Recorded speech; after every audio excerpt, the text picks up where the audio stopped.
we are here today with at Oliver Street School with the Dioxin group, and we're studying for a new segment of our museum with environmental justice. Today we are here with Joseph Nardone. He lived in the Ironbound for many years, and he was a volunteer for the Environmental Justice Committee. Would you all like to introduce yourselves? My name is Nelson. My name is Jennifer. Hold on, slow down. My name is Jennifer. My name is Curly. My name is Brandon. My name is Joel. My name is Wilbur. My name is Brittany. Slow down. My name is Brittany. Okay. Mr. Joseph, would you like to introduce yourself and give us a bit backstory? Okay, my name is Joseph Nardone. I became involved with the Ironbound Committee Against Toxic Waste, which we formed back in the 1980s. It started because my family owned a house here. My grandparents and everybody is dead now. Bought a house and moved into the Ironbound section of Newark in like the 1920s. My family, my father was raised here, and we lived on Goble Street. At Goble Street, well, Thomas Street and Goble Street, there is now, I think, a sumo village, which was there. Prior to that, there was a factory there by the name of, it was Conmar, the major zipper. There was a zipper manufacturer, and they went out of business because of the competition from overseas, from Europe, with the trade agreements. The factory became derelict. What was happening in the factory there is that they were storing toxic waste by violating all the legal, ethical, scientific waste rules and regulations. The roof was deteriorating, and it started raining one day, and the chemicals that were stored there reacted with water and started a fire. Now, this is a block from South Street School. The people who I learned will be taking over this school after you guys move into your new school. The fire department came. They did not know what was going on there because this was an illegal midnight dumping operation, and quite frankly, our house bordered the property line. I would see trucks going there at night and do this dumping. I didn't know what they were doing. Residents saw it, and some residents actually across the street actually saw this going on and reported it, and no action was really taken. After the fire, when the fire department went in there, they realized that they got caught with toxic waste going on there, and they had to retreat.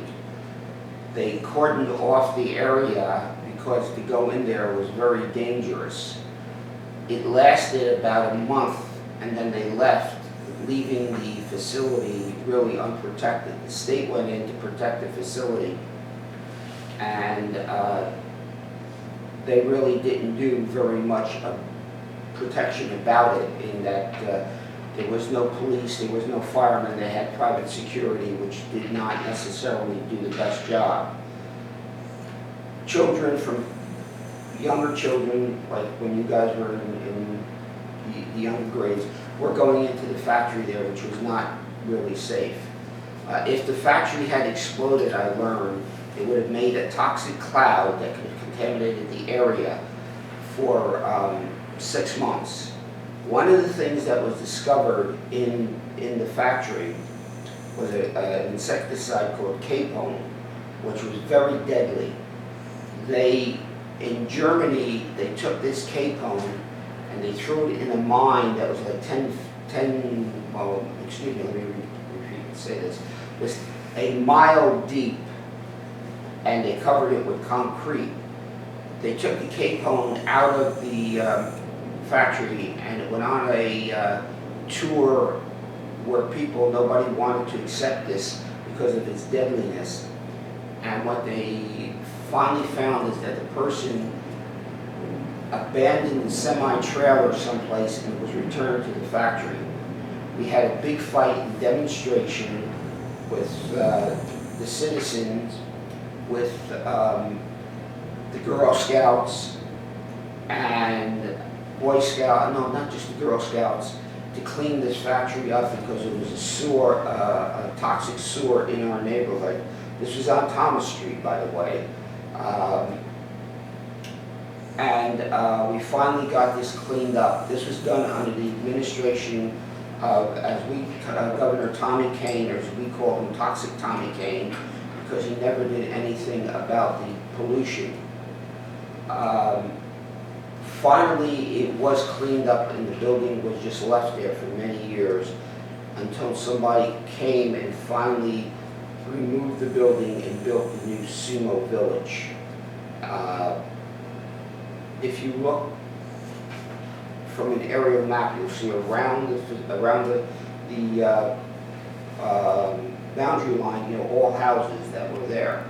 And we learned, quite frankly, a lot. That was our education about toxic waste. When I say we, it was all the people and the residents in the area. That was kind of one of the things that started our education. So that's how I became involved with what we did, environmental justice. We didn't call it at that time, but working to clean up the ironbound section against the environmental problems that were being plagued down here.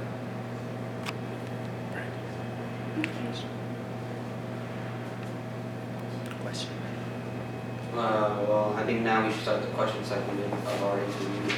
Nelson, would you like to start us off? Yes, so the first question that we have for you is, what is your name? Well, my name is Joseph Norton. And are you originally from Newark? If not, were you from where? Well, I've lived in Newark. As I say, my family owned a house down here. My father's side of the family owned a house down here since the 1920s. My father, and he had three brothers, grew up in the ironbound section.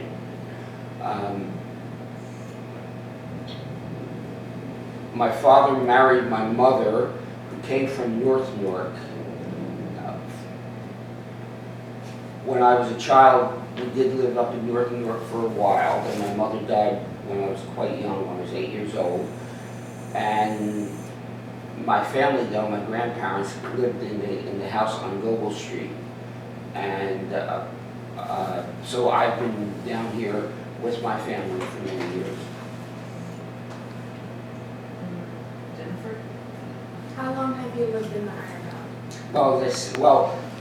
I finally moved down here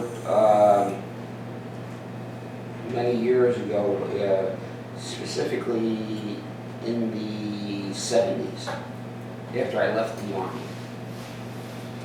How did you become interested in environmental justice issues? Well, as I said, it began with the site on my grandparents' property, the Conmar, the Major Zipper, as they call themselves, and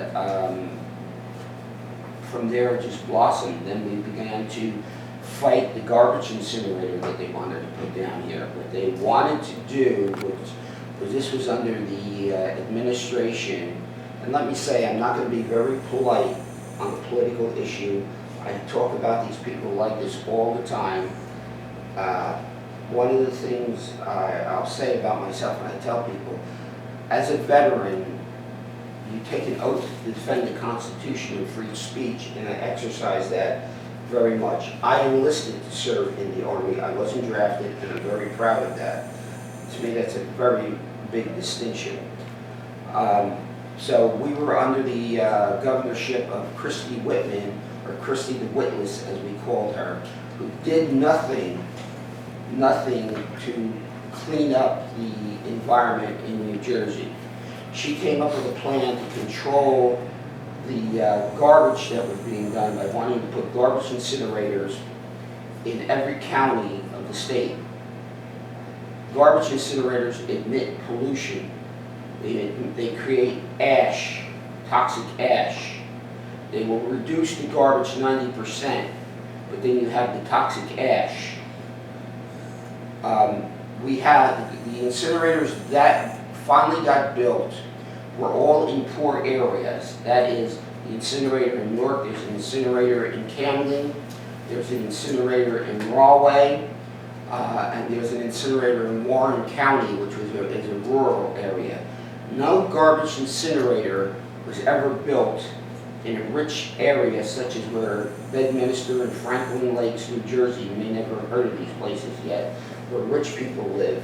No garbage incinerator was ever built in that area, those areas. During the construction of the garbage incinerator, we had a very strong turnout. We had, if you go down to the Van Buren Library, you can see in the environmental justice section that they have there photographs of people protesting the garbage incinerator.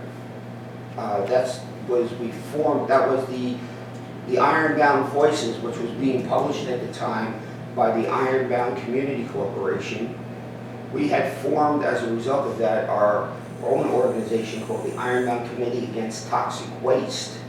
We were known all over the country. We attended, and this surprised me because we attended a meeting in California, not California, Louisiana, New Orleans, Louisiana. We visited, which was a great place to visit. It's a great town.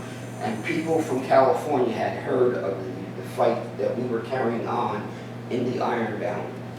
We worked with a woman by the name of Lois Gibbs. Lois Gibbs led a fight against a place, you can check all this out, this is in the news, called Love Canal, where they found some toxic waste that was totally unbelievable that was dumped and stored there. Children were being born with like 2 rows of teeth. It's called mutagenic. They were mutants. You may have heard them on in your science fiction movies and television. They were actually being mutants, and she was leading the fight against this, and she was leading the fight all over the country. And we worked with her, and she called a big meeting in New Orleans, and we went down there to meet with other people throughout the country who were fighting their own fights against incineration and toxic waste. So, what did you do to help expose the effects of dioxin to the public? Well, as I was telling you, we formed the committee and we did a lot of protesting. If you go down to the environmental justice section, you will see photographs that were published, and even footage, which we're doing today, film footage of what happened there. You can also, as I'm thinking about this, go on YouTube and go on, forget the site designation, ICC or Ironbound Community Corporation on YouTube, and you will see some of the things that was done there on your computer. That organization put on YouTube was done by, you saw Miss Zach here, Nancy Zach, who works for the Ironbound Community Corporation. Her daughter, Beth, did the operation at YouTube. She assembled all the material and she put it on YouTube. Beth grew up in the Ironbound. She's now, I think, 24 or 25 years old. I know her all my life. She is working now at the Newark Public Library. She does archiving, and she's in the New Jersey room. And she graduated Princeton College and got her what is called an MLIS, a Master of Library Science, in Library and Information Science from Rutgers. Was your health affected by dioxin? I've never known to have health problems actually caused by dioxin, but that is where it depends on where you live. We have had reports that people got sick and got cancer because they lived down at the dioxin. You guys may have heard about a site called Lister Avenue site. I don't know if you guys have heard about that. I see a couple of you blunt stares and kind of shaking at the head.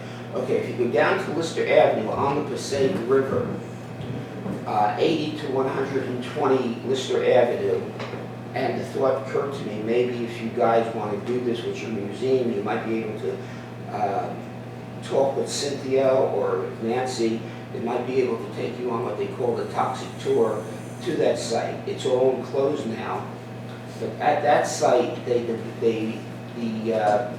manufactured a company named, they had many names. It was Diamond Alkali, and it was bought out by another company called Diamond Shamrock. And then it was bought out by another company, and another company bought it, and I think the company is now, the company that bought it is in South America, maybe Argentina. They produced dioxin, well, they produced Agent Orange, let me correct that, they produced Agent Orange. You guys have heard of the Vietnam War? Okay. Yes. They produced Agent Orange, which was they wanted to use as a defoliant to strip all the trees of their foliage plants so they could seed, get through the jungle to find the Vietnam, the Viet Cong, who were the North Vietnamese insurgents. And they produced it down, as I say, at the Lister Avenue site. Actually, what they called Agent Orange, and they called it Agent Orange was because the containers came in, had orange bands around them to identify them as very dangerous. Agent Orange was actually used by the British against the insurgents in Burma in the 1950s, and the United States decided to use it in Vietnam. Dioxin is a byproduct. It's not only from that, but a byproduct of other manufacturing processes, and it probably goes back to the 1940s because the Passaic River in this whole area was heavily industrialized. You guys don't see it now, but when I grew up, there were many more factories down here. People lived down here, and the foundation of this area down here was that people lived and worked in this area. You get up in the morning and you walk to your job from your house.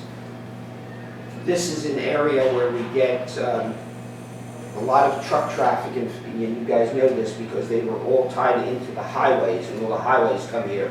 So that's where we get also a lot of pollution from the truck traffic and the cars that come through this area. So this is where you get a lot of the dioxin. When the dioxin was discovered in the 1980s, I think it was 1984, 1985, they came into the area, and men were wearing what they call protective suits. These are like white, special white suits. They wore gloves. They taped their gloves so they don't get it on them. They wore protective masks. They wore protective helmets. They went through the neighborhood with vacuum cleaners, vacuuming sidewalks. They went into people's front yards and backyards and scraped the top of the dirt because it contained dioxin. Many people years later claimed that they got cancer from dioxin, which will cause, dioxin will cause that. All that stuff that they collected, the dirt, the dioxin, they had no place to put it. So they closed off the Lister Avenue site, which now has been entombed. And you had the factories there. And I was on that site many times. There was one area that you couldn't get on that was so polluted that you had to wear a protective suit to get into. And what they did is they put all this material in semi-trailers. They stacked semi-trailers on the Lister Avenue site. It was like, to be exactly right, I think it was 936 of these semi-trailers stacked 4 high. Each trailer is 12 feet high. And we had the opportunity to walk on top of each trailer, which is like 50 feet off the ground. For me, that was a feat because I have vertigo that is I'm afraid of heights. These guys listen. Top 3 boat getters right here. What they did is they tried to clean up the site, and the site is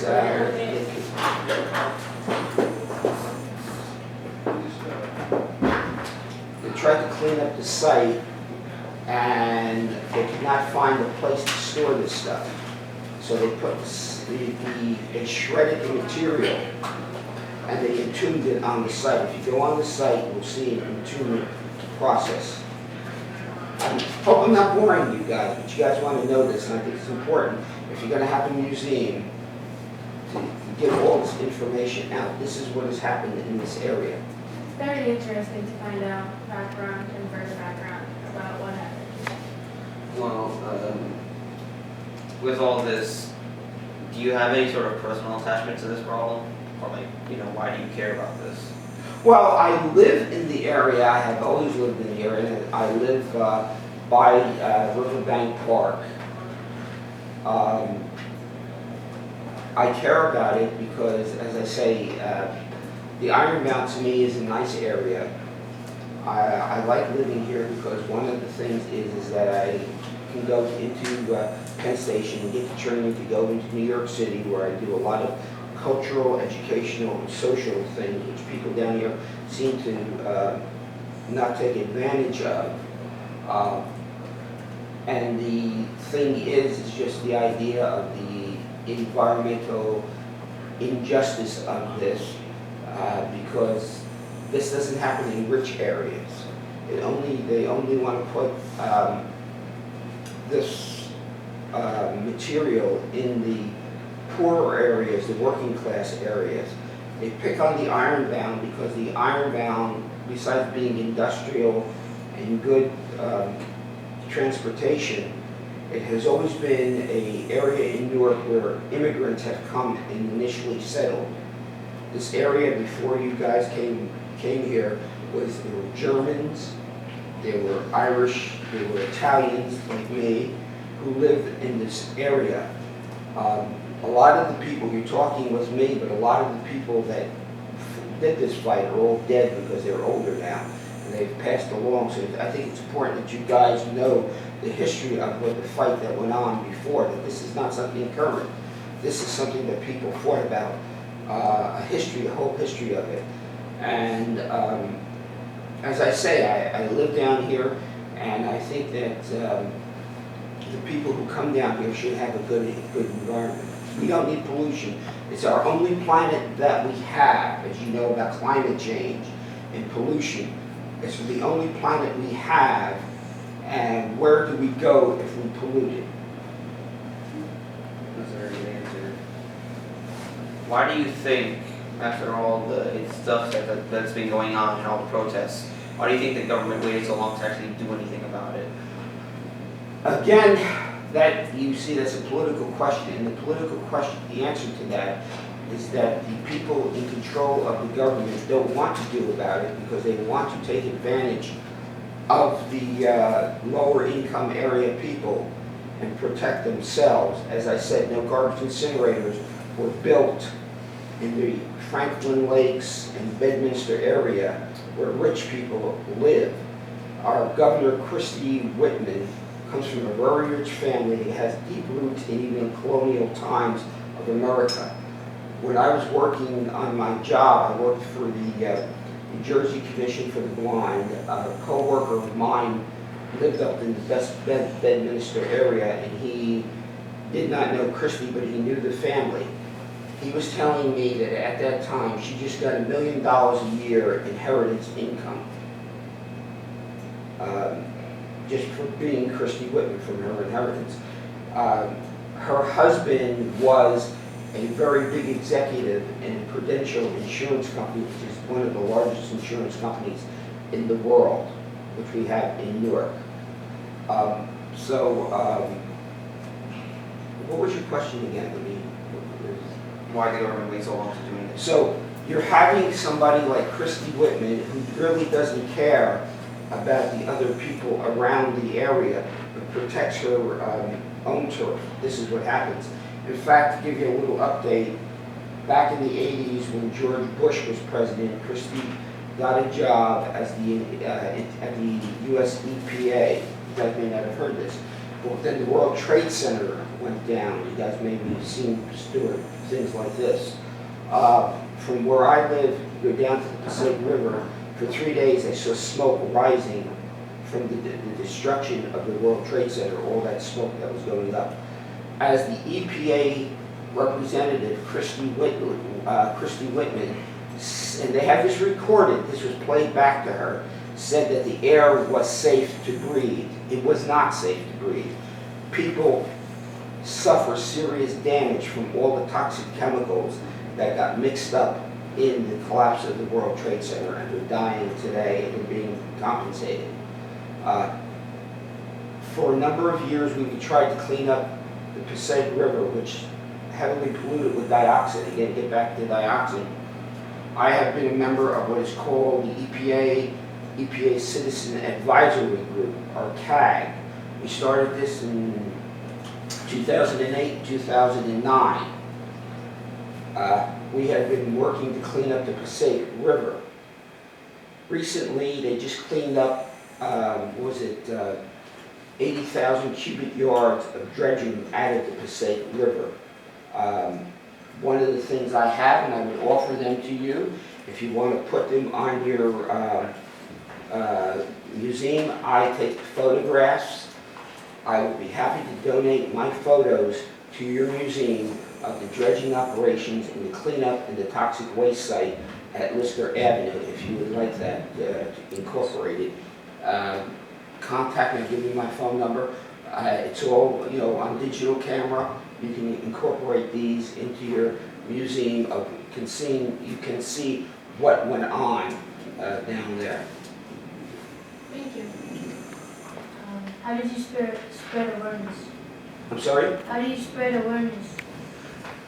We spread awareness by doing what I'm doing right now. It may be boring, you guys, but telling you the history of what went on here. And the thing that you guys are doing, which you did digital museum here, is another way that you're going to be spreading awareness of what happens in the history that happened here. So I think what you guys don't underestimate what you guys are doing, because for a number of years, the Ironbound Voices, which was a voice of the community environmental movement with the Ironbound Community Corporation, was very influential in putting the word out to people. And in fact, for a number of years, people who lived in the Ironbound and moved away actually subscribed to that little, what you might call a journal, newspaper, newsletter, and to keep abreast of what was happening in their old community. So that's how you're spreading the word of what's going on. And I would also encourage you guys, well, you're young now because you're 13, but as you're getting older, you can get involved in some of these movements when you go into high school and to become part of it. To me, it's very satisfying to take control of your life in the sense that you do something and accomplish something, as we are accomplishing the cleanup of the Passaic River. You guys might want to investigate that. And you can come to our CAD meetings.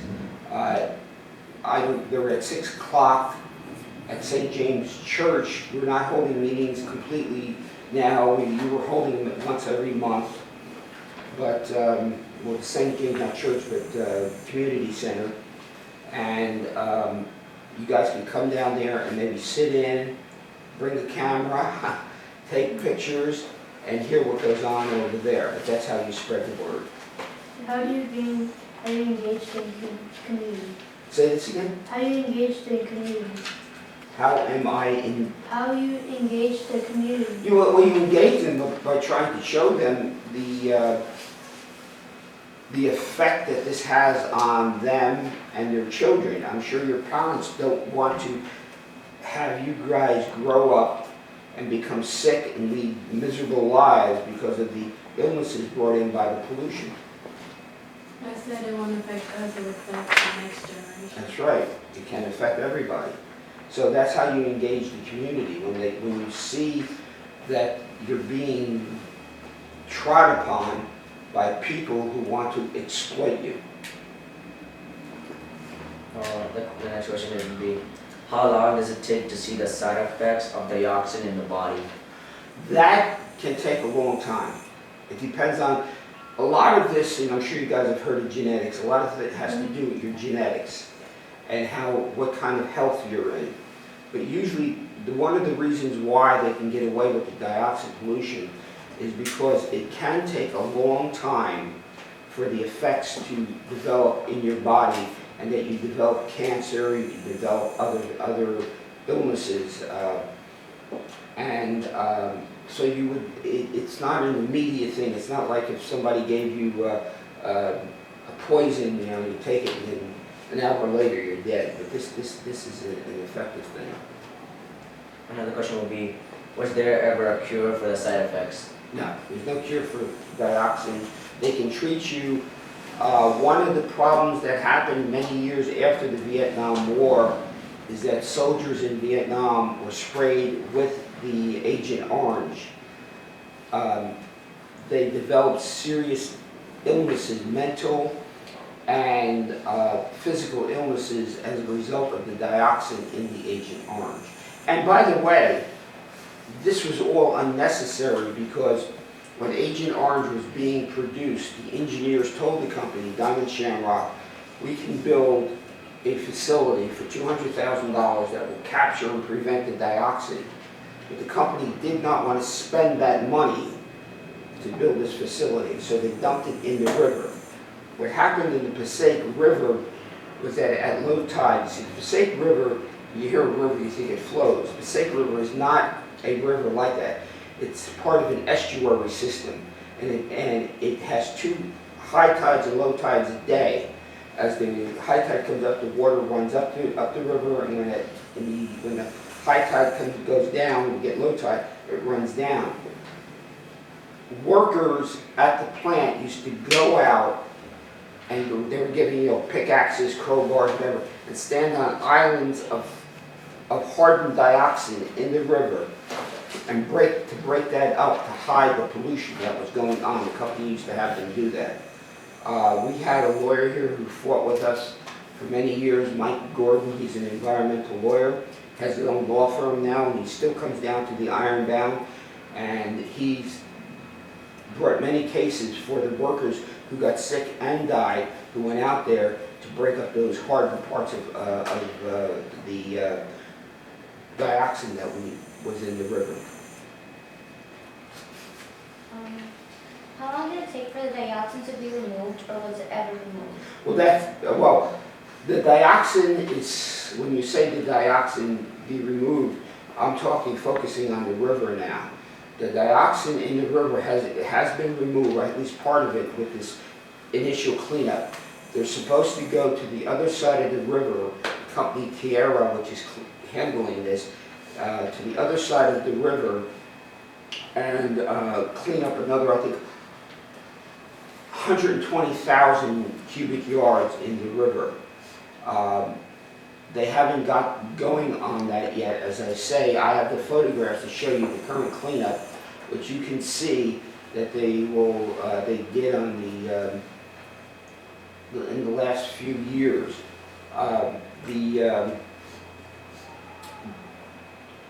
The cleaning it up is very, very laborious. What they're going to do in the Passaic River, which is a Superfund site.